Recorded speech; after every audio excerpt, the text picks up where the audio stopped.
todas as pessoas. Cada um e cada uma aqui representa muito para mim o fato de vocês estarem aqui e vários outros que não puderam estar, mas mandaram mensagem. Então, quero começar já agradecendo a todos vocês. Eu vou pedir a paciência, porque eu demorei 6 anos para ter esse lugar de fala. Então, eu vou pedir a paciência de vocês. Quem me conhece sabe que eu não costumo ler discurso. Eu sou uma pessoa que fala, que gosta de falar. Não leio discurso. O professor Edgar, que foi comigo para o Ministério, preparava meu discurso quase todos os dias, sabia que eu não lia nenhum. Então, mas hoje eu quero ler esse discurso, porque é uma sessão do Conselho Universitário, eu quero que isso fique registrado, eu quero que minhas palavras signifiquem exatamente aquilo que eu quero dizer. Então, eu vou pedir licença ao reitor. Essa cadeira que me foi negada, né, por esse impedimento, eu não sentarei nela agora, eu deixarei para a próxima reitora, que será eleita, certamente, na próxima eleição. Eu vou levar isso. Senhoras e senhores, a história nem sempre faz justiça no tempo que deveria. Às vezes ela demora, às vezes ela falha. Mas a memória, quando ela é preservada, tem uma força extraordinária. Ela encontra caminhos para reparar aquilo que a história tentou interromper. Eu sei disso porque vivi esses momentos. Conheci momentos em que a discordância deixou de ser debate e a política deixou de ser apenas de ideias para ser enfrentamento. Momentos em que a violência política se impôs, e sim, professor Ricardo, violência política de gênero, não pelas minhas posições, porque todos os candidatos da lista tríplice estavam no mesmo espectro político. Não era pelas minhas posições políticas, era pelo fato de eu ser mulher e ser a primeira reitora eleita dessa universidade. Essa galeria de fotos, ela vai simbolizar isso muito bem nos mais de 70 anos da universidade, 75 agora, né? Eustáquio, nós não tivemos nenhuma mulher eleita e empossada. Sou a primeira eleita que estarei lá, mas vamos esperar a próxima. Existe uma forma silenciosa, como a professora Sônia falou, né, dessa violência. Ela não é uma violência que grita, é uma violência que agride com palavras, né? Muitas vezes ela é silenciosa. Ela aparece nas palavras que diminuem, nos ataques que desumanizam, e nas tentativas de transformar coragem em medo. Foi nesses momentos que eu compreendi algo essencial. A democracia ela não vive apenas nas instituições, nas leis, nas nossas regulamentações. Ela vive sim nas instituições, mas ela vive principalmente nas pessoas. Ela vive, acima de tudo, na coragem de quem se recusa a sair quando tentam silenciá-lo. Cada vez que uma mulher permanece na vida pública, mesmo diante da violência política, ela não está apenas defendendo a sua própria voz. Ela está ampliando o espaço da democracia.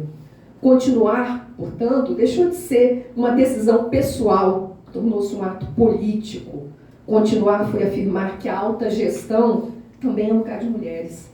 Que as nossas vozes, elas não são exceção. Elas não são permissão, elas não são concessão, elas são parte essencial da própria democracia. Sem as nossas vozes não há democracia. E permanecer também significou denunciar. Denunciar o ataque às universidades, denunciar as ameaças à democracia, denunciar a violência política de gênero que tantas mulheres enfrentam quando ousam ocupar lugares de decisão. Porque quando uma mulher é silenciada na política, não é apenas a sua voz que se cala, é a própria democracia que se enfraquece. E por isso eu falei. Eu falei na DUFES, e aqui quero agradecer Ricardo, Júnior, Ana Carolina, pelo espaço que me foi cedido. Falei no Andes, falei na Andifes, falei no Congresso Nacional, falei nas universidades, falei nos espaços públicos, falei onde houvesse alguém disposto a me ouvir.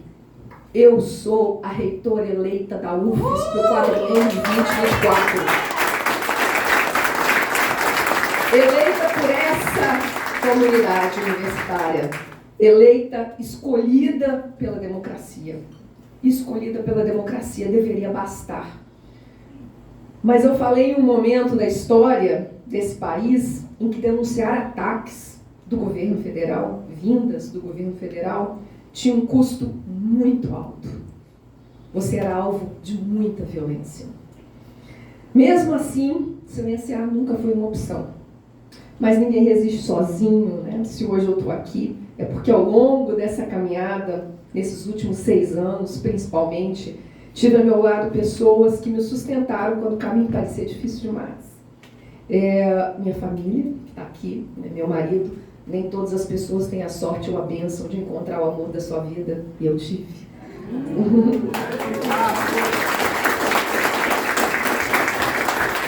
Meus filhos, Pedro, Lucas e Henrique, que estão aqui.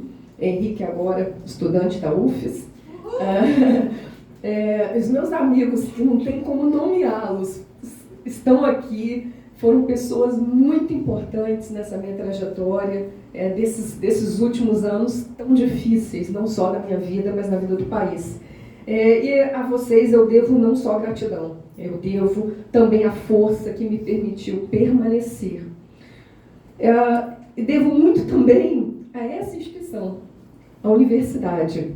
A universidade é esse território de pluralidade, onde as ideias diferentes se encontram, se confrontam e se transformam. E eu quero dizer aqui, eu queria citar muitos amigos e amigas que estão aqui, mas eu vou citar alguém que foi minha adversária. Eu vou citar a professora Gláucia, porque isso é uma demonstração da pluralidade, é uma demonstração da democracia. Nós não somos inimigas, nós somos adversárias políticas. E isso é algo que é importantíssimo, e por isso agradeço sua presença aqui, porque ela é significativa para a democracia. É aqui na universidade, é aqui que nós aprendemos que o debate não é ameaça. O debate é o fundamento da democracia. É por isso, né? Exatamente por isso que o silêncio da minha própria instituição foi um dos momentos mais pesados que enfrentei. O silêncio institucional também fala, e ele fala muito alto. Ele fala muito alto. Por isso eu agradeço à universidade, em nome do Conselho Universitário, a reitoria, em nome do professor, do reitor Eustáquio e da vice-reitora Sônia, por esse momento, por esse reconhecimento, ainda que tardiamente. Porque a universidade, aquela universidade que eu acredito, né, é o lugar onde a democracia aprende a existir. Quando tudo lá fora está um caos, é aqui que a democracia precisa aprender a existir. Somos nós que precisamos dar o norte. Mas a história que vivemos, né, de ter sido a primeira reitora eleita da UFES, foi e sempre será uma grande honra para mim. Porque ali não estava apenas, né, uma eleição. Estava em jogo respeito ao voto, às instituições, que é a própria democracia. Como mostram os autores do livro, Como as Democracias Morrem, há um paradoxo trágico na história das democracias. Muitas vezes o autoritarismo não chega rompendo a ordem constitucional. Ele chega pelas eleições. Depois passa a usar as próprias instituições democráticas para corroer a democracia por dentro. Foi isso que nós vimos, foi exatamente isso que nós vimos quando as intervenções passaram a ignorar a escolha democrática das comunidades universitárias. E quando essa escolha democrática é desconsiderada, não é apenas uma pessoa que é atingida, é a própria democracia que é colocada em risco. Por isso, junto com outros reitores e reitoras eleitas e não empossadas, né, nós recorremos ao Supremo Tribunal Federal, num momento difícil para o país. Também tornamos pública a carta aberta, a democracia precisa prevalecer. Nela, afirmávamos um princípio simples, mas fundamental. Reitoras e reitores eleitos devem ser empossados. Porque onde o voto é respeitado, a democracia se fortalece. Onde ele é ignorado, a democracia se fragiliza. Mas compreendemos que resistir naquele momento não bastava. A gente precisava registrar aquela história. Foi assim que nasceu o livro Intervenção nas Instituições Federais de Ensino, Reitores e Reitoras Eleitos não empossados, Nossa Luta, Nossa História. Escrevemos esse livro porque sabíamos que a memória seria essencial para proteger a democracia. Mas a história ainda reservava outros desafios. Poucos dias depois, da minha não nomeação, fui convidada para ajudar na gestão estadual da maior crise sanitária do século, a pandemia da Covid-19. E aqui, embora não presente, eu quero agradecer ao governador Renato Casagrande, a vice-governadora à época, Jaqueline Moraes, que foram pessoas essenciais durante todo o processo da busca, né, da nomeação e depois nesse período da pandemia. Ali presenciei algo que marcou profundamente o país. A ciência sendo negada, a desinformação sobre vacinas, as decisões que ampliaram o sofrimento de milhões de brasileiros e brasileiras. Mais uma vez, precisei fazer uma escolha, e escolher agir. Como enfermeira, epidemiologista, cientista, eu tomei a decisão de agir durante a pandemia e também, ao lado de 3 outros colegas da saúde pública, apresentei um pedido de impeachment do então presidente da República por crimes de responsabilidade na condução da pandemia. Sabíamos que o contexto político era diverso, mas sabíamos também que havia momentos em que o silêncio seria cumplicidade. Hoje, sabemos que aqueles episódios não eram isolados. Eles faziam parte de algo maior, os ataques às instituições, os ataques à ciência, a falta ou a total, né, deslegitimação das eleições. E, por fim, a tentativa de ruptura institucional que culminou nos episódios golpistas de 8 de janeiro de 2023. Não esqueceremos, não podemos esquecer o que esse país passou, porque eles estão aí e eles querem o poder e nós sabemos o que esperam se chegarem ao poder as nossas instituições. Por fim, a tentativa de ruptura, né? A história recente mostrou que aquela escalada não era episódica, era parte de um projeto político que continua vivo nesse país.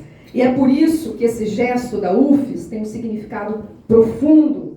Registrar na galeria de reitores a memória, e agora reitora, a memória de uma eleição desrespeitada não muda o passado, não impede que ele seja apagado, de fato, e reafirma algo essencial. A autonomia universitária e a democracia interna são pilares da vida democrática. Não é coincidência que esse gesto aconteça no mês de março, quando lembramos a luta das mulheres pela igualdade. Porque cada vez que uma mulher permanece em um espaço historicamente que lhe foi negado, ela amplia os limites da democracia. Porque houve momentos em que esperavam que eu desistisse, que eu me calasse, que eu recuasse, que eu seguisse em frente. Mas eu não me retirei, eu não me calei, eu não recuei.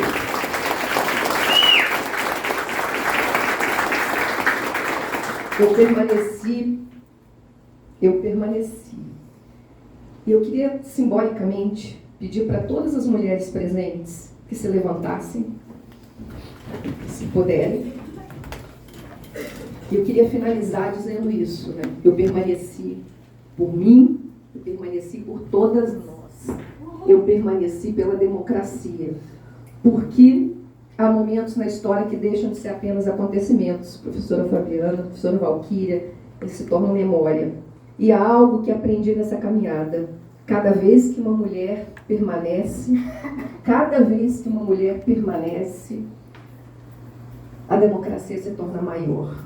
E quando a memória resiste, a democracia respira novamente. Muito obrigada.